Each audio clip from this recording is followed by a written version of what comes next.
What's up, guys? Today I'm going to be trying viral TikTok training sessions. We're going to be doing this for 3 days and we're going to be seeing how much I can improve. But the main goal is to obviously find the most viral and best TikTok training session. We're going to be ranking these based on how difficult or challenging they are, based on how time consuming they are, based on how niche they are, and based on how fun they are. Whatever drill has the highest score at the end is going to be the winner. And yeah, that's all there is to it. Let's start with day 1. All right, the first drill I'm trying, I got it from this guy called Football Grind.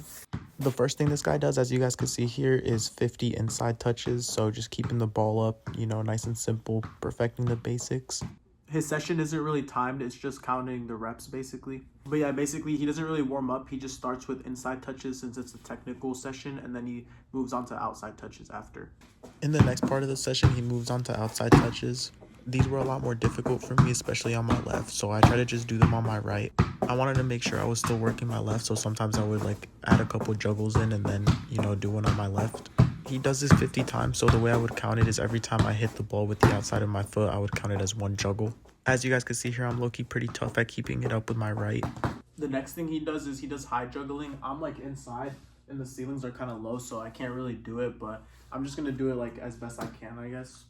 This part was definitely really annoying because the ball kept hitting my ceiling and dust would fall from my ceiling since I'm practicing in my basement. It was making me a little bit angry, but it's chill. And right here, when I dropped the ball, I did this clean around the world. The next thing he does is inside touch, one touch passing. He doesn't really specify on how far to do it, so I'm just gonna do it a couple feet apart like this. I have a rebounder, but obviously you guys could just do it with the wall if you need to. Looking back at this, I kind of feel like a wall would have been a little bit easier than the rebounder. So if you guys have a wall, I'd probably recommend using that instead. After 150 of those, you can move on to the next variation. I'm pretty sure he does soul rolls. I enjoyed the soul roll variation a lot more. I also got rid of the rebounder for this one and just used my regular wall. Soul rolls are definitely the funnest passing variation in my opinion. The next thing he does, and this might be a little bit harder to set up as you guys could see, is first touch pass onwards, I think it was. You basically need 2 walls and you just pass it from one to the other in just one touch. Trying to do this one with only one touch was kind of hard, but then after re-looking at the video, I realized he wasn't only doing it with 1 touch, he was doing it with 2 touches. If you have a wall or just a rebounder, it should be pretty easy to set up. The last thing he does for this session is he does 180 degrees passing drill. I'm not going to use a rebounder for this, but instead I'm just going to use both of my walls that I have here. The rebounder was a lot more annoying for these drills than I thought it would be, so if you guys just have a wall, I would definitely recommend using that instead. This is something I definitely want to work on, my turns and change of direction. Even though I'm a winger, this is still important for when I receive the ball with my back to goal, and if you're a midfielder, this is really important. That's it for day 1. I think it was a pretty good session, especially for just a calm technical one. My favorite drill was definitely the last one. I really need to work on my turns and stuff, so that definitely probably will help me a lot. For how challenging this was, I think I'd give it a 7 out of 10 just because it wasn't anything crazy, but the simplicity of the drills definitely make it a lot harder, and I really feel just the basics are the most important thing, so I feel like it deserves a 7 out of 10, but it still could be really effective even though it's not that challenging. For fun, I'd give this a 6 out of 10. Most of it is just really repetitive. It's just passing and stuff, and that definitely gets boring after a while. I mean, maybe 15 minutes of it could be kind of fun with music, but no, it's low-key boring as hell. For time consuming, I definitely give it a 9 out of 10. It didn't take up a lot of my time, but I still feel it was really effective because you're just more focused on getting the reps in rather than waiting for the timer to end or whatever. Personally, those are my favorite types of drills. And then lastly, for how niche the drill was, I'd probably give it a 5 out of 10 in the niche category just because it would really isn't niche at all. All of these drills are pretty simple. It's just one touch passing and stuff like that.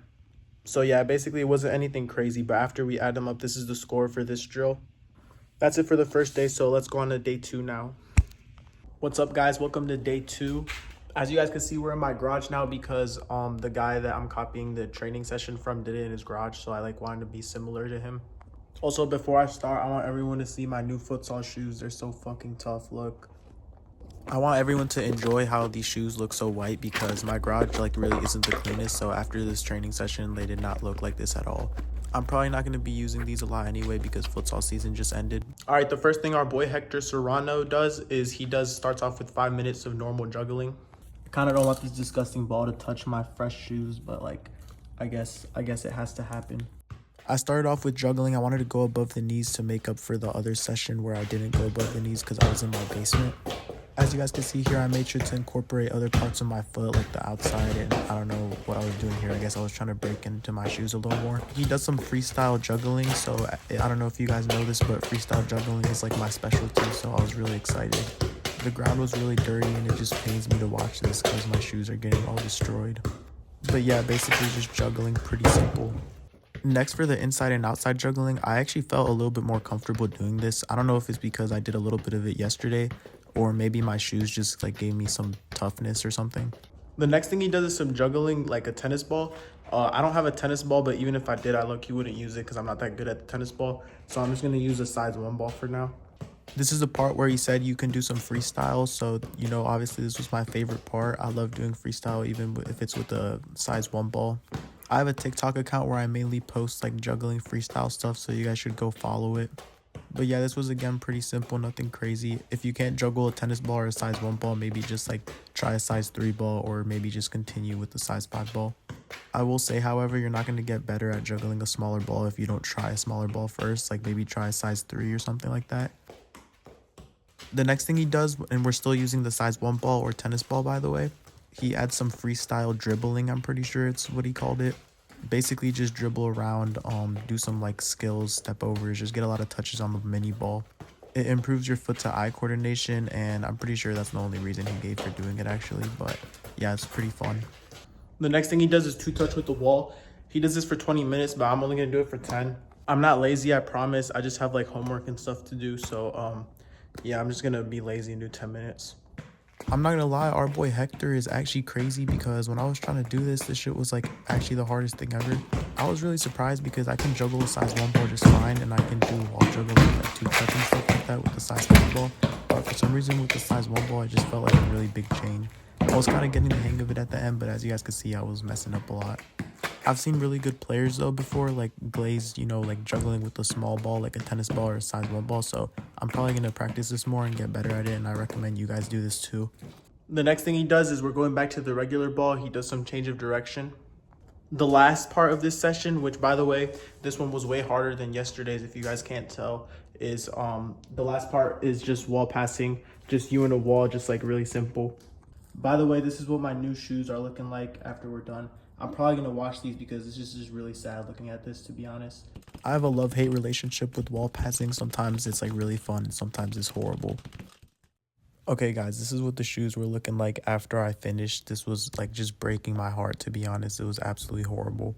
But anyways, for how challenging the drill was, I'd probably give it like a 7 out of 10.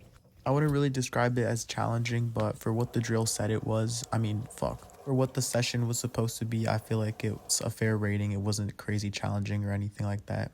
For how fun this drill was, I think I'd give it like an 8 out of 10. The freestyle juggling is like the funnest thing you can do in my opinion, unless you don't know how to freestyle juggle. For time consuming, I'd give it like a 5 out of 10. I didn't time myself, but it felt like a long time, and that made it feel a little bit more boring. And finally, for how niche it was, I'd give it like a 4 out of 10, not that niche. Alright guys, it's day 3, the last day. I just got out of school.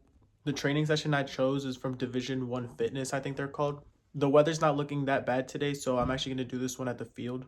Alright, we're at the field, and it actually looks really beautiful today. Like, I don't know, I thought it was going to be way colder. Obviously, it's a little bit windy. If you guys can't tell, my hair is like going to be probably like a middle part for this video. I was pretty excited going into this because I see these dudes on my For You page a lot, and both of them are crazy good.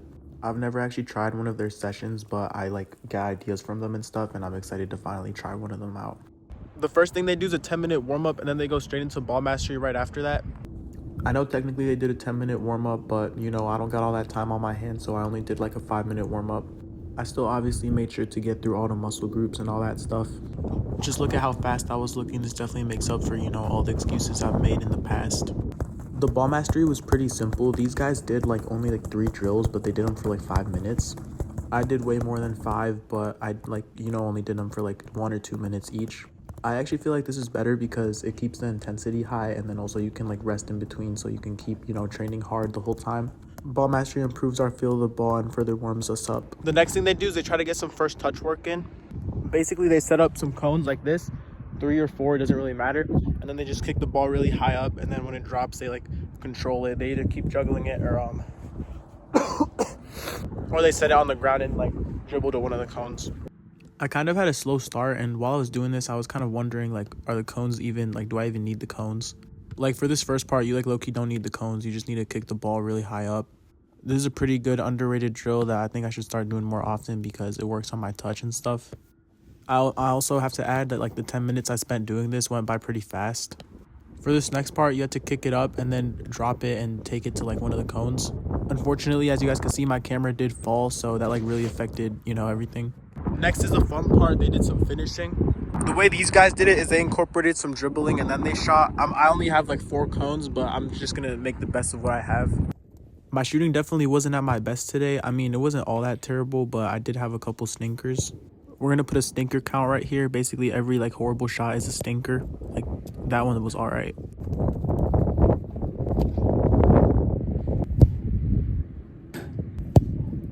Fuck!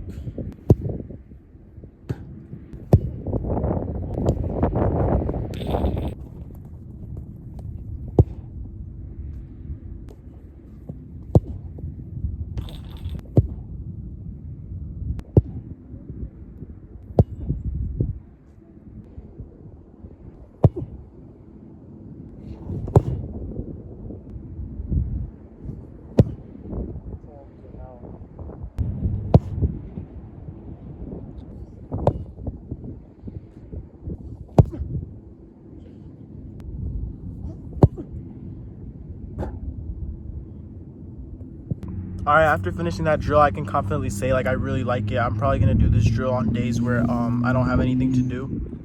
For challenging, I'd give this one a 7 out of 10. It wasn't anything crazy, but for what it claims to be a 1-hour session, it's like really perfect for the, you know, like the challenging amount.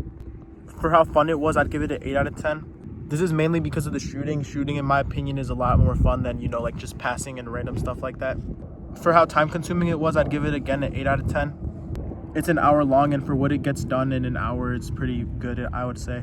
And then finally, for how niche the drill is, I'd give it like about a 7 out of 10. It's nothing like crazy unique, but it definitely gets the job done if you're just trying to have like a session for an hour. This one for me was by far my favorite in my opinion. Here's the final score. All right, so after doing these training sessions for 3 days, the best one is this one from Division Fitness or whatever they're called.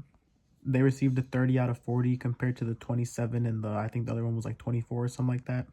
But yeah, thank you so much for watching. If you guys want to see more stuff like this in the future, please like and subscribe. Thank you so much.